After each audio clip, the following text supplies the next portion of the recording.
Hello दोस्तों, इस video में डिस्कशन करने वाले हैं फोर्थ पेपर का सेकेंड यूनिट का नाम है भाषा की प्रकृति के बारे में बात करेंगे और स्वरूप, प्रकृति और स्वरूप के बारे में बात करेंगे। यूनिट आपका 10 नंबर का है। फर्स्ट यूनिट हमने बात करी जो कि आपका 20 नंबर का यूनिट था, और जो ये सेकेंड यूनिट है ये है आपका 10 नंबर का यूनिट। तो पहले यूनिट से ज़्यादातर प्रश्न पूछे जाने वाले हैं और मोटे तौर पर सेकंड यूनिट से भी काफ़ी सारे प्रश्न आने वाले हैं। थोड़े बड़े प्रश्न भी, निबंधात्मक प्रश्न भी आपको देखना है यहाँ से, और छोटे प्रश्नों को भी देखना है। आइए इस वीडियो में कुछ महत्वपूर्ण टॉपिक्स की बात करते हैं जो आपके एग्जाम के लिए इंपॉर्टेंट है। तो वीडियो को पूरा देखना है। चैनल पर नए हैं तो इसी तरह से इंपॉर्टेंट वीडियोज़ देखने के लिए चैनल को सब्सक्राइब जरूर करें, अपने दोस्तों के साथ में वीडियो को शेयर करें, उनकी भी पढ़ाई में मदद करें।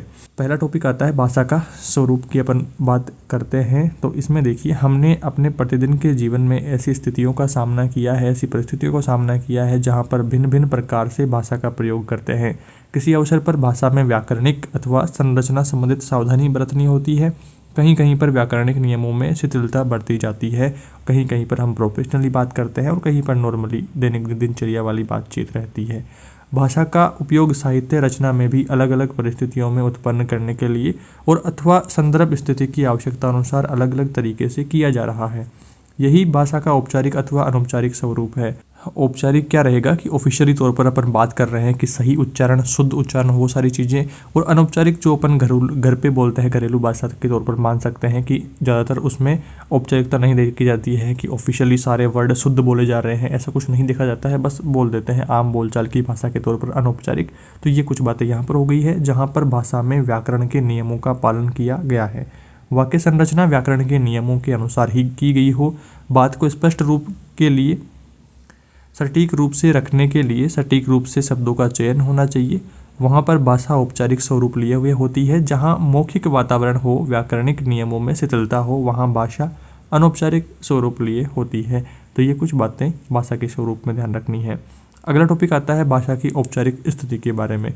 औपचारिक रूप में भाषा का दोनों तरह से उपयोग किया जाता है, मौखिक रूप में भी और लिखित रूप में भी। साहित्य लेखन में भाषा का औपचारिक उपयोग होता है। वहाँ लेखन में क्रमबद्धता होती है, श्रृंखलाबद्धता होती है। निबंध रचना में अथवा सरकारी पत्रों की भाषा में औपचारिकता रहती है। प्राय ये पत्र एक कार्यालय, विभाग अथवा मंत्रालय से दूसरे कार्यालय, विभाग अथवा मंत्रालय को लिखे जाते हैं, तो औपचारिकता इसमें रहती है, शुद्ध लिखे जाते हैं वो। और पत्र की भाषा सरल और सहज होती है। सटीक अर्थ प्रेषित करने के लिए प्रशासनिक शब्दावली का प्रयोग किया जाता है। और निबंध की भाषा में भी प्रभावशीलता रहती है, क्रमबद्धता होती है। वहाँ भाषा लिखित स्वरूप है और औपचारिक भी है। भाषण देते समय, मीटिंग अथवा सभा में बोलते समय, अपनी बात को प्रभावी रूप में रखते समय, आदेश देते समय भाषा मौखिक रूप में होती है, लेकिन पूर्णतः औपचारिक स्वरूप लिए हुए होती है, शुद्धता लिए हुए होती है। तो ये बातें यहाँ पर आपको ध्यान रखनी है। इसके बाद में आगे बढ़ते हैं और अब दूसरा बिंदु आता है अनौपचारिक स्थिति, भाषा की अनौपचारिक स्थिति के बारे में। इसमें देखिए, अनौपचारिक रूप में भाषा का दोनों तरह से उपयोग किया जाता है, मौखिक रूप में भी और लिखित रूप में भी। आमतौर पर दैनिक जीवन में जो वार्तालाप रहती है, हम भाषा के अनौपचारिक रूप का ही प्रयोग करते हैं, जैसा कि मैंने आपको पहले ही वीडियो की स्टार्टिंग में बता दिया है, क्लास के स्टार्टिंग में। तो कोई दिक्कत समस्या आपको नहीं आनी चाहिए। इन सभी टॉपिक्स को बहुत ज़्यादा आसान है, आपको टेंशन लेने वाली कोई बात नहीं है। इजीली सारा कुछ मामला मैनेज आपका हो जाएगा। आराम से सारे टॉपिक्स को देखते हुए चलिए और हर एक टॉपिक को समझने की कोशिश करिए। इसके बाद में देखिए, इसमें वाक्यों अथवा शब्दों में क्रमबद्धता नहीं होती है तथा साथ ही वाक्यों की संरचना में व्याकरण के नियमों की पालना भी नहीं होती है। आम घरेलू बोलचाल वो अनौपचारिक रहेगी, जिसमें ज़्यादा शुद्धता को नहीं देखते हैं, बस आम बोलचाल में जो वर्ड अपन यूज करते हैं उसको कर देते हैं। साहित्य की कई विधाओं में भी अनौपचारिक भाषा का प्रयोग किया जाता है। उदाहरण के लिए कहानी विधा को ले लीजिए। यह लिखित रूप में औपचारिक स्वरूप लिए हुए होती है, लेकिन उसमें आए संवाद अथवा घटनाओं के पात्रों के वार्तालाप को जब प्रस्तुत किया जाता है तो वहाँ पर भाषा अनौपचारिक स्वरूप में हमारे सामने आती है। नाटकों, एकांकियों आदि में भी ऐसा ही स्थितियाँ कई बार सामने आती है। और आपने देखा होगा दोहों में, लोकोक्तियों में, इनमें और साथ में ही जो चौपाइयाँ वगैरह रहती है तो उनमें आम बोलचाल की भाषा होती है और वहाँ पर ज़्यादा शुद्धता को ध्यान नहीं दिया जाता है, जो वर्ड जो है उसको ध्यान में रखते हैं। तो ऐसा कुछ आपको यहाँ पर अंतर अगर पूछा जाए औपचारिक अनौपचारिक भाषा में तो वो आपको ध्यान रखना होगा। इसके बाद में लिखित और मौखिक भाषा का प्रश्न भी आ जाता है। लिखित भाषा क्या है, मौखिक भाषा क्या है, इसको नॉर्मली आप जानते हैं, कुछ ज़्यादा समझने की ज़रूरत है नहीं। लिखित मतलब लिखा हुआ, मौखिक मतलब जो बात बोल ली जा रही है बस। पर अगर प्रश्न आपके ऐसा आता है तो आपको उसका उत्तर क्या लिखना है। बड़ा प्रश्न 2 नंबर का, 3 नंबर का इस तरह से आएगा तो उसमें क्या उत्तर लिखना होगा, आइए उसके बारे में बात करते हैं। तो देखिए, प्रारंभिक स्तर पर बालक परिवार के सदस्यों के साथ में अनुकरण के आधार पर मौखिक भाषा ही सीखता है। अनुकरण के आधार पर मतलब है अनुसरण करके, फॉलो करके सीखेगा, तथा विद्यालय में प्रवेश से पूर्व मौखिक भाषा में ही अपने विचारों का आदान प्रदान करता है। उसको लिखित जानकारी, लिखित नॉलेज नहीं होता है कि लिखना कैसे है, सारी चीज़ें सिर्फ मौखिक बातचीत वह करेगा, मौखिक बातचीत से ही अपने विचारों का आदान प्रदान करेगा। विद्यालय में जाने के बाद में बालक धीरे धीरे किसी भाषा या मातृभाषा अथवा द्वितीय भाषा, लिपि, ध्वनि का ज्ञान प्राप्त करता है। इसके उपरांत धीरे धीरे, शनै शनै का मतलब है धीरे धीरे, लिखित भाषा पर अधिकार करता है।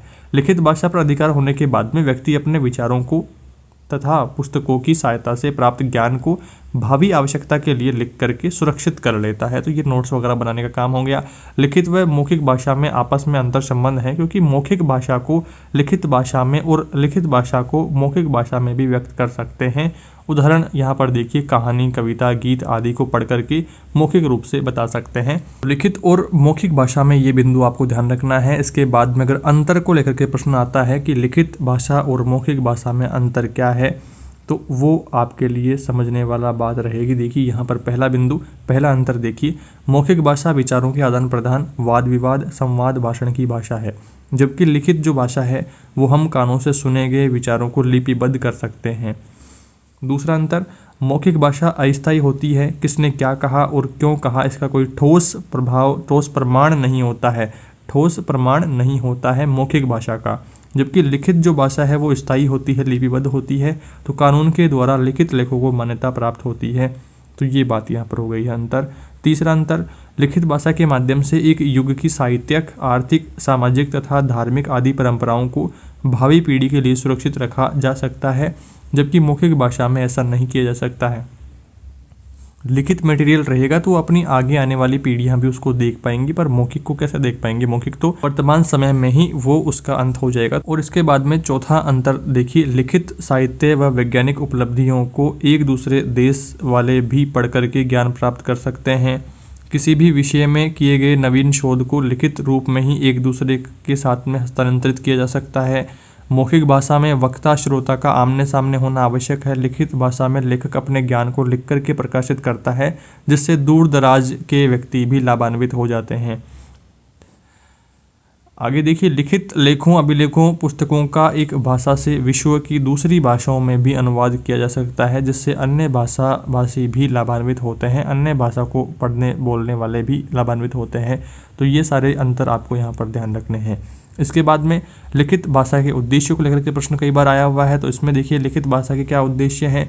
पहला उद्देश्य, वर्णों की ठीक और सुंदर बनावट लिखना सीखना। दूसरा उद्देश्य, सुंदर व सुडौल लेख का अभ्यास करवाना। तीसरा उद्देश्य, शुद्ध वर्तनी का ज्ञान करवाना। चौथा उद्देश्य है छात्रों की वाक्य रचना के नियमों से अवगत करवाना। पांचवा उद्देश्य है विराम चिन्हों का उचित प्रयोग करने की शिक्षा देना। छठा उद्देश्य है विद्यार्थियों में शब्द के विभिन्न रूपों जैसे भाषा में मुहावरे, लोकोक्ति तथा सूक्तियों का प्रसंगानुकूल प्रयोग करने की शिक्षा देना। सातवां उद्देश्य है छात्रों को इस योग्य बनाना कि प्रसंगानुकूल और विषयानुकूल भाषा का प्रयोग कर सके। आठवां उद्देश्य है विद्यार्थियों में तार्किक रूप से विचारों को अभिव्यक्त करने की योग्यता प्रदान होए। और नौवां यहाँ पर उद्देश्य है विद्यार्थियों में यही योग्यता उत्पन्न करना कि वह अपने विचारों या भावों को लिखित रूप में व्यक्त कर सके। तो ये उद्देश्य कुछ यहाँ पर ध्यान रखना है। इसके बाद में मौखिक अभिव्यक्ति के महत्व को लेकर के बात करते हैं। तो मौखिक अभिव्यक्ति बालक के व्यक्तित्व विकास की दृष्टि से भी अति आवश्यक है। मौखिक अभिव्यक्ति द्वारा बालक को विचाराभिव्यक्ति के सुअवसर प्राप्त हो जाते हैं और प्रकाशन का पूरा अवसर मिलता है। डॉसन ने मौखिक कार्य का महत्व बताते हुए लिखा कि मौखिक कार्य भाषा की नींव तैयार कर देता है, क्योंकि मौखिक भाषा तथा लिखित भाषा के तुल्य अंग समान ही होते हैं। तो ये बातें यहाँ पर हो गई है। इसके बाद में मौखिक भाषा के उद्देश्य महत्व के बारे में और प्रश्न पूछता है, तो फिर आपको ये पॉइंट्स भी ध्यान रखने हैं कि अधिगम की सरलता, दूसरा अनुकरण व अभ्यास, कुशलता में सहायक, विचाराभिव्यक्ति, भावाभिव्यक्ति का अवसर, शुद्ध उच्चारण, भावाभिव्यक्ति की जो सरलतम रूप है वो, स्पष्टीकरण में सरलता, दृढ़ता में सहायक, भाषण कला में निपुणता, सजीवता व भाव प्रदर्शन रुचि जागृत होना, आत्मव्यक्ति में निपुणता, भावनात्मक विकास में सहायक, मानसिक व बौद्धिक विकास, एकाग्रचित और सक्रियता बनी रहेगी। तो ये सारी चीज़ें यहाँ पर हो गई हैं। इसके बाद में ध्वनि विज्ञान को लेकर के 1 नंबर का प्रश्न आ सकता है। इसमें देखिए ध्वनि विज्ञान क्या है, तो ध्वनि विज्ञान वह विज्ञान है जो ध्वनि विषयक स्वरूप, भेद, अंग, उच्चारण, अवयव और नियमादि का वैज्ञानिक ढंग से अध्ययन करता है। विषयक स्वरूप, ध्वनि विषयक स्वरूप और भेद, अंग, उच्चारण, अवयव और नियमादि का, इसके और इनका अध्ययन क्या रहेगा, ध्वनि विज्ञान। ध्वनि विज्ञान की 3 शाखाएं हैं। पहली है उच्चारण मूलक ध्वनि विज्ञान, दूसरी है श्रवण मूलक ध्वनि विज्ञान और ध्वनि ग्राम विज्ञान। तो ये 3 शाखाएं आपको ध्यान रखना है। और इसके अलावा यहाँ पर एक टॉपिक और रहता है, वर्ण या अक्षर क्या है, वर्णों के बारे में भी इस यूनिट में है। ए, आ आदि जब वागेंद्रिय द्वारा व्यक्त होते हैं, मुख द्वारा बाहर आते हैं, तब ये ध्वनियाँ कहलाती हैं। इसके लिखित रूप को वर्ण कहते हैं। इसे हम निम्नानुसार भी परिभाषित कर सकते हैं। वर्ण या अक्षर उस मूल ध्वनि को कहते हैं जो कान का विषय है और इसको खंड न किया जा सके, मतलब जिसको और तोड़ा ना जा सके, ऐसा वर्ण हो गया, वो अक्षर हो गया। और वर्णों के उच्चारण समूह को वर्णमाला कहते हैं। वर्णों के उच्चारण समूह को वर्णमाला कहते हैं। ध्वनि के बारे में प्रश्न आएगा, ध्वनि क्या है, तो ए, आ आदि जब वागेंद्रिय द्वारा व्यक्त होते हैं, मुख द्वारा व्यक्त होते हैं, तब ये ध्वनियाँ कहलाती है। ध्वनि बोलने व सुनने में आती है। वर्ण के बारे में और यहाँ पर बिंदु ध्यान रखिए कि ध्वनियों के लिखित रूप को वर्ण कहते हैं। वर्ण लिखने, पढ़ने और देखने में आते हैं, तो ये इसकी विशेषताएं हो गई। यहाँ पर देखिए आगे स्वर और व्यंजन सार्थक ध्वनियाँ होती है। इसके प्रयोग से, परिवर्तन से शब्द के अर्थ में परिवर्तन आ जाता है। जब वाक्यों में आकांक्षा, सन्निधि, योग्यता का भाव होता है, तब वे सार्थक संवाद कहलाते हैं। तो ये बिंदु यहाँ पर हो गए। तो ये आपने देखा सेकंड यूनिट हमने बहुत कम समय में कवर कर लिया है और यहाँ पर आपने जाना कि बहुत इजी टॉपिक्स हैं, तो ज़्यादा कुछ आपको पढ़ने की ज़रूरत नहीं है। एक बार में ही आपको सारा कुछ समझ में आ गया होगा, याद हो गया होगा। इसके साथ में ही दोस्तों अब हम बात करते हैं कि इस यूनिट से किस टाइप के क्वेश्चंस पूछे जाते हैं। तो सीरीज में से आपको कुछ क्वेश्चन दिखा देता हूँ, प्रीवियस ईयर जो एग्जाम्स हैं उनमें आए हुए। तो आइए उनको देखते हैं। 2015 में एक प्रश्न आया है, भाषा की परिभाषा दीजिए। तो भाषा उच्चारण अवयवों से उच्चारित स्वैच्छिक ध्वनि प्रतीकों की वह व्यवस्था है जिसके द्वारा समाज विशेष के लोग आपस में विचारों का आदान प्रदान करते हैं। तो उसे क्या कहेंगे, भाषा कहेंगे। ये आपने पहले के यूनिट्स में भी अपन ने पढ़ा है, तो कोई कुछ खास आपको याद करने की ज़रूरत है नहीं। दिक्कत समस्या आपको नहीं होनी चाहिए, पारिभाषिक तौर पर आपको याद रखना है। और यहाँ पर देखिए 2018 में प्रश्न आया है, वर्ण या अक्षर किसे कहते हैं, ये अपन ने पढ़ लिया है। वर्णमाला किसे कहते हैं, 2016 में प्रश्न आया है, वर्णों के उच्चारण समूह को वर्णमाला कहते हैं। और ध्वनि और वर्ण में अगर अंतर आता है तो वर्ण क्या है, लिखित रूप है, और ध्वनि क्या है, वागेंद्रिय द्वारा व्यक्त होती है, तब ये ध्वनि कहलाती है। ध्वनि बोलने और सुनने में आती है। और वर्ण किन में आएंगे, लिखने में, पढ़ने में और देखने में। तो ये अंतर आपको ध्यान रखना है, इस तरह का प्रश्न आ सकता है। इसके अलावा आगे देखिए, भाषा की उत्पादकता किसे कहते हैं, 2018 में प्रश्न आया है। प्रत्येक भाषा में कुछ सीमित ध्वनियों से विविध शब्द तथा उससे असीमित वाक्य बनाए जा सकते हैं, इसे ही भाषा की उत्पादकता कहते हैं। इसके बाद में वाक्य कब सार्थक संवाद बन जाता है, सार्थक संवाद कहलाता है, 2017 में प्रश्न आया है। तो इसमें देखिए, जब वाक्यों में आकांक्षा, सन्निधि और योग्यता का भाव होता है, तब वे सार्थक संवाद कहलाते हैं। ये अपन ने पढ़ लिया है। इसके अलावा आगे देखते हैं, कार्यालय पत्रों में किस भाषा का प्रयोग होता है, 2015 में आया था। तो कार्यालय पत्रों में औपचारिक भाषा का प्रयोग होता है। औपचारिक और अनौपचारिक वाले टॉपिक में अपन ने अभी पढ़ लिया है। इसके बाद में देखिए, ये वाला प्रश्न देखिए, 2019 में प्रश्न आया है, वाक्य की परिभाषा दीजिए और किन आधारों पर वाक्यों के भेद किए जा सकते हैं, उदाहरण सहित समझाइए। वाक्य क्या रहेगा, सार्थक शब्दों का समूह है जिसके माध्यम से कोई भाव प्रकट किया जाता है, वाक्य कहलाता है। अर्थ में संप्रेषण के विचार से वाक्य भाषा को पूर्ण इकाई कही जा सकती है। शब्दों से, पदों के वाक्यांशों से मिलकर के हम वाक्य बनाते हैं। वाक्य वक्ता अथवा लेख के आशय को प्रकट करता है। वाक्य रचना एक शब्द से कभी कभी हो जाती है, किंतु अधिकतर वाक्य रचना शब्दों के समूह से ही होती है। वाक्य के भेद देखिए, क्रिया, अर्थ और रचना की दृष्टि से वाक्य के 3 प्रमुख भेद होते हैं। पहला क्रिया की दृष्टि से, दूसरा अर्थ की दृष्टि से और तीसरा रचना या स्वरूप की दृष्टि से। सबसे पहले बात करते हैं क्रिया की दृष्टि से वाक्यों के भेद। क्रिया की दृष्टि से वाक्य 3 प्रकार के होते हैं। पहला है कर्तृ वाक्य, जब वाक्य की क्रिया कर्ता के अनुसार चलती है, जैसे राम रोटी खाता है, सीता चावल खाती है। यहाँ प्रथम वाक्य में खाता और खाती क्रिया कर्ता के अनुसार चल रही है, अतः ऐसे वाक्य कर्तृ वाक्य कहलाते हैं। जैसे लड़का राम अगर खाना खा रहा है तो खाता आ गया, सीता जो लड़की है वो खाती उसमें आएगा। तो वो चेंज यहाँ पर हो रहा है कर्ता के अनुसार। और दूसरी वाक्य यहाँ पर दूसरा वाक्य है कर्मणि वाक्य। जब वाक्य की क्रिया क्रम के अनुसार चलती हो तो ऐसी स्थिति में कर्मणि वाक्य होता है। राम द्वारा रोटी खाई जाती है, सीता द्वारा चावल खाया जाता है। दोनों वाक्यों को यदि हम ध्यानपूर्वक देखें तो मालूम पड़ेगा कि क्रिया क्रम के अनुसार प्रयोग में लाई है। प्रथम वाक्य में रोटी और दूसरे वाक्य में चावल, क्रम ही क्रिया का लिंग रोटी और चावल के अनुसार ही चल रहा है, तो ये बात यहाँ पर हो गई है। तीसरा वाक्य यहाँ पर प्रकार देखिए, भाव वाक्य। जब क्रियाकर्ता और कर्म दोनों के अनुसार न चल करके एक वचन पुल्लिंग में चलती हो, एक वचन पुल्लिंग में, और वहां पर भाव वाक्य रहेगा। मुझसे चला नहीं जाता, सीता से रोया नहीं जाता। यहाँ क्रिया का प्रयोग एक वचन पुल्लिंग में हो रहा है, अतः दोनों उदाहरण भाव वाक्य के हैं। इसके बाद में दूसरा प्रकार आता है अर्थ की दृष्टि से वाक्य के भेद। ये इसमें 8 भेद होते हैं। सबसे पहला है विधिवाचक वाक्य। विधि वाक्यों को विधानार्थक वाक्य भी कहा जाता है। इन वाक्यों में कार्य होने का बोध होता है, जैसे प्रातःकाल हो गया, आकाश के पूर्वी क्षितिज पर सूर्य अभी उगा ही है। दोनों वाक्यों में कार्य होने की जानकारी मिल रही है। विधिवाचक वाक्य का मतलब है कार्य होने की जानकारी आपको मिलेगी।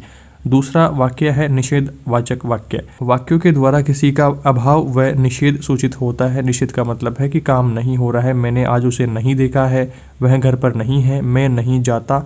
उक्त तीनों वाक्यों में निषेधार्थ है, अतः इस प्रकार के वाक्य निषेध वाक्य कहे जाएंगे। तीसरा क्या है, प्रश्नवाचक वाक्य। तो प्रश्न रहेगा, तुम कौन हो, तुम कब आए, तुम क्यों आए, तुम कैसे आए, तो ये सारी चीज़ें हो गई हैं। आज्ञावाचक, तो इसमें आज्ञा का भाव होएगा, प्रातःकाल जल्दी उठो, घर से बाहर निकल जाओ, ये सारा काम होएगा। आदेश, आज्ञा, विनती या उपदेश सूचित होएगा, तो वो आज्ञावाचक वाक्यों की श्रेणी में आएगा। विस्मयवाचक, विस्मय में क्या रहेगा, आश्चर्य, घृणा, शोक, हर्ष आदि का बोध होएगा। हाय हाय, दुष्ट ने बच्चे को मार ही डाला, शाबाश तुमने दुश्मन को पछाड़ दिया। दोनों वाक्य विस्मयवाचक वाक्यों के उदाहरण हैं। तो ये हो गया। इसके बाद में संदेहवाचक वाक्य। जिन वाक्यों द्वारा संदेह, शक की अथवा संभावना की जानकारी मिलती है तो उन्हें संदेह सूचक वाक्य कहते हैं। जैसे संभवतः आज बारिश हो, वर्षा हो, तुमने उसे देखा होगा, उसने ऐसा कहा होगा। ये वाक्य यहाँ पर संभावना जो संदेह हो रहा है, तो वो सारी चीज़ें हो गई है। इच्छावाचक, तो इच्छा यहाँ पर मांगी जा रही है, जैसे इच्छा या शुभकामना, तो भगवान तुम्हें दीर्घायु बनाए, परीक्षा में तुम सफल रहो, ईश्वर सबका कल्याण करे। तो ये क्या रही, इच्छा रही, शुभकामना रही। इसके बाद में संकेतवाचक वाक्य। संकेत में संकेत दिया जाएगा, तुम्हें कैसे जानना है वो करना है। तुम नहीं आते तो मैं उसका काम नहीं करता, यदि वर्षा नहीं होती तो फसल सूख जाती, यदि आप नहीं होते तो मैं चला जाता। तो दूसरे वाक्य की संभावना पर निर्भर होता है, अर्थात जिन वाक्यों में संकेत अथवा शर्त हो वे वाक्य संकेतार्थक वाक्य कहलाते हैं। अगला यहाँ पर तीसरा प्रकार आता है रचना या स्वरूप की दृष्टि से वाक्यों के भेद। ये यहाँ पर रहता है जब हम वाक्यों का अध्ययन करते हैं तो 3 प्रकार के वाक्यों की जानकारी होती है। पहला है सरल या साधारण वाक्य। इसमें देखिए, जिन वाक्यों में एक ही उद्देश्य और एक ही विधेय होता है तो वे वाक्य साधारण या सरल वाक्य कहलाते हैं। जैसे राम पत्र लिखता है, वाक्य में राम उद्देश्य है और पत्र लिखता है विधेय है। यह वाक्य सरल या साधारण वाक्य है। किंतु जब किसी वाक्य में एक से अधिक उद्देश्य और विधेय होंगे तो ऐसे वाक्य उपवाक्य कहे जाते हैं। जैसे मैंने समाचार पत्र में पढ़ा था कि जयपुर में कर्फ्यू लगा हुआ है, तो उस तरह का यहाँ पर आ गया जिसमें 2 उद्देश्य हैं, 2 विधेय हैं। आगे देखिए, उपवाक्य 2 भेद उपवाक्य के कर दिए हैं, प्रधान उपवाक्य और मिश्रित उपवाक्य। इसमें देखिए, प्रधान उपवाक्य क्या रहेगा, किसी एक मुख्य उद्देश्य या मुख्य विधेय से बनने वाले उपवाक्य को प्रधान उपवाक्य या मुख्य उपवाक्य कहेंगे। जैसे मैंने समाचार पत्र में पढ़ा था, यह प्रधान उपवाक्य है। दूसरा यहाँ पर मिश्रित, तो गौण उद्देश्य और गौण विधेय वाला तथा प्रधान उपवाक्य की सहायता करने वाला आश्रित उपवाक्य कहलाता है। यह प्रधान उपवाक्य या आश्रय वाला वाक्य होता है। जैसे जयपुर में कर्फ्यू लगा हुआ है, इसमें जयपुर गौण उद्देश्य और कर्फ्यू लगा हुआ है गौण विधेय है, अतः जयपुर में कर्फ्यू लगा हुआ है वाक्य आश्रित उपवाक्य रहेगा। आश्रित उपवाक्यों में संज्ञा उपवाक्य, विशेषण उपवाक्य और क्रिया विशेषण उपवाक्य भी होते हैं। दूसरा यहाँ पर भेद है मिश्रित वाक्य का। जिन वाक्यों में एक वाक्य प्रधान और अन्य वाक्य उसके आश्रित हो तो वो मिश्र वाक्य कहलाएंगे। आश्रित उपवाक्य स्वयं पूर्ण नहीं होते हैं, बल्कि वे मुख्य वाक्य के साथ में होने पर ही पूर्णता प्राप्त करते हैं। तो मिश्रित वाक्य का उदाहरण देखिए, आपको सुनकर के प्रसन्नता होगी कि रमेश परीक्षा में प्रथम आया है, वही मनुष्य है कि मनुष्य के लिए मरे। जो मनुष्य के लिए मरे। तो ये दो उदाहरण आपको ध्यान रखना है कि दूसरे एक दूसरे पर डिपेंडेंट रहता है सेंटेंस पूरा। और संयुक्त वाक्य तीसरा प्रकार देखिए, जिन वाक्यों में दो या दो से अधिक साधारण या मिश्र वाक्यों का समावेश होता है और जो समान रूप से प्रधान हो, ऐसी स्थिति वाले वाक्य संयुक्त वाक्य की श्रेणी में आते हैं। अर्थात दोनों वाक्य साधारण रूप से समान है, आश्रित न होकर के समकक्ष हो। इसमें देखिए उदाहरण, हिंदुओं के प्रार्थना स्थान को मंदिर कहते हैं किंतु मुसलमानों का प्रार्थना स्थल मस्जिद कहलाता है। तो दोनों का अलग अलग है, आप इसको जोड़कर भी लिख सकते हैं या अलग अलग भी लिखेंगे तो भी अर्थ स्पष्ट निकलेगा। इसमें देखिए दूसरा उदाहरण, महादेवी जी ने अपने प्रियतम से मिलने को अत्यधिक आतुर हैं और मिलनातुरता महादेवी के काव्य में पद पद पर अभिव्यक्त हुई है। तो ये भी आप अलग अलग लिख सकते हैं, कोई दिक्कत समस्या है नहीं। ये सारा काम यहाँ पर हो गया है। वाक्य रचना में परिवर्तन के क्या क्या कारण हो सकते हैं, डीएलएड 2015 में प्रश्न आया हुआ है। यहाँ पर देखिए वाक्य रचना में परिवर्तन के कारण पहला तो क्या है, अन्य भाषाओं का प्रभाव, विश्व की विविध भाषाओं के परस्पर संपर्क के कारण पर भाषाओं के वाक्य गठन पर प्रभाव पड़ता है। भारत में यवनों के आगमन के साथ में ही अरबी, फारसी, अंग्रेजों के साथ में अंग्रेजी आई। दोनों का प्रभाव हिंदी भाषा पर पड़ा। हिंदी के प्रारंभिक साहित्य में की वाले प्रयोग नहीं मिलते हैं। संस्कृत में की के लिए यत निपात है। प्रत्यक्ष और अप्रत्यक्ष कथन वाले वाक्यों में अंग्रेजी का प्रभाव पड़ा है। सीता ने कहा कि मैं भी वन जाऊंगी के स्थान पर सीता ने कहा कि वह भी वन जाएगी। अंग्रेजी के प्रभाव के कारण हिंदी में भी बड़े बड़े वाक्यों की रचना होने लगी और संस्कृत में विशेषण बहुत लंबे वाक्य दूसरे ढंग के हैं। अंग्रेजी के प्रभाव के कारण क्रिया के बाद में कर्म का प्रयोग भी कुछ चलने लगा है। वह पुस्तक पढ़ता है के स्थान पर वह पढ़ता है पुस्तक। इसी प्रकार वाक्य में मैं पीता हूँ चाय, मैं लाया हूँ गुड़िया, मैं खाता हूँ मक्खन आदि प्रयोग आए हैं। संस्कृत में किसी अन्य के कथन को इति बाद में लगा करके कहा जाता है। इसके लिए हिंदी में इनवर्टेड कोमा का प्रयोग अंग्रेजी की देन है। जैसे वह तथास्तु कह करके अंतर्ध्यान हो गए तो इन्वर्टेड कोमा में डाल दे के तथास्तु को। दूसरा कारण देखिए, विभक्तियों का घिसने के कारण। संस्कृत, लैटिन, ग्रीक आदि प्राचीन भाषाएं संयोगात्मक थी। इसके परिणाम स्वरूप वाक्य रचना में अंतर आया है और विभक्तियों, प्रत्ययों का कार्य प्रसंगों, सहायक आदि से लिया जाने लगा। संयोगात्मक वाक्य में वियोगात्मक अवस्था में पदक्रम निश्चित हो जाता है, जैसे कि हिंदी अंग्रेजी में विद्यमान है। इसमें कर्ता और कर्म का स्थान बदलने पर अर्थ का अनर्थ हो जाता है। हिंदी में ने, पर आदि घिसे हुए कारक चिन्ह हैं। तीसरा है बलागात। बलागात के कारण वाक्य गठन में परिवर्तन हो जाता है। जैसे मैं पराजय जैसी चीज नहीं जानता के स्थान पर पराजय मैं नहीं जानता ऐसा बोल सकते हैं। तो बलाघात यहाँ पर आएगा। और स्पष्टता का कारण देखिए, स्पष्टता के लिए वाक्य गठन में परिवर्तन होता है। इसके लिए कोष्ठ या डेस का प्रयोग होता है। अमरत्व, मोक्ष की कामना मानव जीवन का लक्ष्य है। पांचवा है मन है स्थिति। वक्ता की मानसिक स्थिति के कारण वाक्य गठन पर प्रभाव पड़ता है। शोक, दुख, युद्ध काल, विपत्ति, संघर्ष आदि के समय मन स्थिति शुद्ध हो जाती है। अतः ऐसे समय में सरल, स्पष्ट, तीखी और गंभीर भाषा का प्रयोग होता है। ऐसे समय में अलंकृत पदावली नहीं चलती। अन्य अवसरों पर अलंकृत भाषा का ही महत्व रहता है।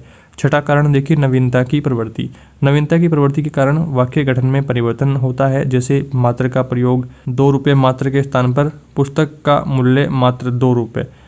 विशेषक के बाद में विशेषण का प्रयोग, दुकान गरीब की आदि यहाँ पर आ जाता है। सातवां कारण देखिए, अज्ञानता। अज्ञानता के कारण अशुद्ध वाक्य प्रयोग। श्रेष्ठ के स्थान पर श्रेष्ठतम, महत्ता को महानता, विद्वता को विद्वानता, दरअसल को इस तरह से लिख देंगे तो ये अज्ञानता हो गई है। आठवां है अनुकरण। अन्य भाषाओं के अनुकरण के कारण वाक्य रचना में परिवर्तन होता है। अंग्रेजी वाक्य रचना के अनुकरण पर हिंदी में भी तदनुरूप रचना इसका परिणाम है। रमा ने कहा कि मैं कल पढ़ने नहीं जाऊंगी के स्थान पर रमा ने कहा कि वह कल पढ़ने नहीं जाएगी। इस तरह से अनुकरण। परंपरावाद में देखिए, संस्कृत में प्राचीन परंपरा के प्रति अनुराग रहा है और हिंदी में परंपरावादिता के विरुद्ध भी संघर्ष रहा है। इसके परिणाम स्वरूप वाक्य रचना में भी अंतर होता है। संस्कृत में विशेष्य के अनुसार विशेषण में भी लिंग वचन होते हैं। हिंदी में विशेषण में अंतर नहीं किया जाता है। हिंदी में वर, वधू आदि दोनों को आयुष्मान हो संबोधन में भी प्रिया, प्रियसी या प्रियतमा आदि, विद्वान, शिष्य एवं शिष्या आदि इस तरह से लगाते हैं। और संस्कृत के विद्वान वर को आयुष्मान, वधू को आयुष्मती हो कहेंगे। संबोधन में प्रिय, प्रियतमे, प्रियसी कहेंगे। वे विद्वान शिष्य और विदुषी शिष्याएं कहेंगे। वे पूज्य पिताजी, पूजनीय माताजी लिखेंगे। इसी प्रकार अर्थ में इसके अर्थ में बहुवचन का प्रयोग वाक्यों में मिलता है। राम वन गए और उनका राज्याभिषेक हुआ, गुरुजी आ गए। तो ये आदरार्थ है, आदर करते हुए इसका अर्थ निकाला जा रहा है। तो ये आपको कारण यहाँ पर ध्यान रखने हैं। इस तरह से अपना ये जो यूनिट है, सेकेंड यूनिट, हमने यहाँ पर बात कर ली है। ये कुछ महत्वपूर्ण टॉपिक्स थे इस यूनिट से लेकर के। आई होप आपने ठीक तरीके से सारे बिंदुओं को समझ लिया है। कोई डाउट समस्या रहती है तो कमेंट करना है, और चैनल पर नए हैं तो इसी तरह से आपकी एग्जाम तैयारियों को बेटर करने के लिए चैनल को सब्सक्राइब जरूर करें इसी तरह के इंपॉर्टेंट वीडियोज़ के लिए। वीडियो को लाइक करें, अपने दोस्तों के साथ में शेयर करें, और फोर्थ पेपर के बाकी सभी यूनिट्स को एक साथ देखने के लिए प्लेलिस्ट ऑप्शन पर जाइए। वहां से आप यूनिट बाय यूनिट सारे वीडियोस को देख करके अपनी एग्जाम तैयारी अच्छी कर पाएंगे। इस वीडियो में इतना ही दोस्तों। Thank you for watching this video.